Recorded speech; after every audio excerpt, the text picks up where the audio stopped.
ஒரு வாக்குறுதி நம்ம கொடுத்தா அந்த வாக்குறுதியை உண்மையா நிறைவேற்ற முடியும் என்றால் மட்டும்தான் அது வாக்குறுதியா தரணும். இன்னைக்கு விவசாயத்துக்காக கடன் தள்ளுபடின்னு சொன்னாங்க. எந்த விவசாயியாவது சந்தோஷமா இருக்காங்களா? இப்பதான் பக்கத்துல இங்க மதுபான டாஸ்மாக் கடை மூடுவோன்னு சொன்னாங்க. அன்னைக்கே நான் போய் ஆய்வு பண்ண, இன்னைக்கு வரைக்கும் அது மூடல. சிங்கப்படை சீக்கிரமா அமைங்க முதலமைச்சர் அவர்களே. தமிழ்நாடு முழுக்க பெண்கள் பாதிக்கப்படுறாங்க. பாலியல் வன்கொடுமை, சிறு குழந்தைகள்ல இருந்து எல்லாம் பாதிக்கிறாங்க. ஒரு வாக்குறுதி நம்ம சொன்னா நிச்சயம் அது செய்யணும். தேர்தல் நேர பிரச்சாரம் மாதிரி இல்லாமல் ஒரு முதலமைச்சராக நாம் ஆக்கப்பூர்வமாக நம் நாட்டுக்கும் நம் மக்களுக்கும் நாம் செய்ய போவது என்ன?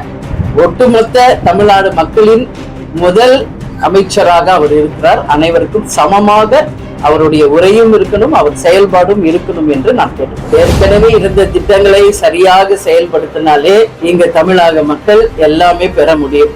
ஆனால் அறிவிப்புகள், இன்னைக்கு விவசாயத்துக்காக கடன் தள்ளுபடின்னு சொன்னாங்க. எந்த விவசாயியாவது சந்தோஷமா இருக்காங்களா?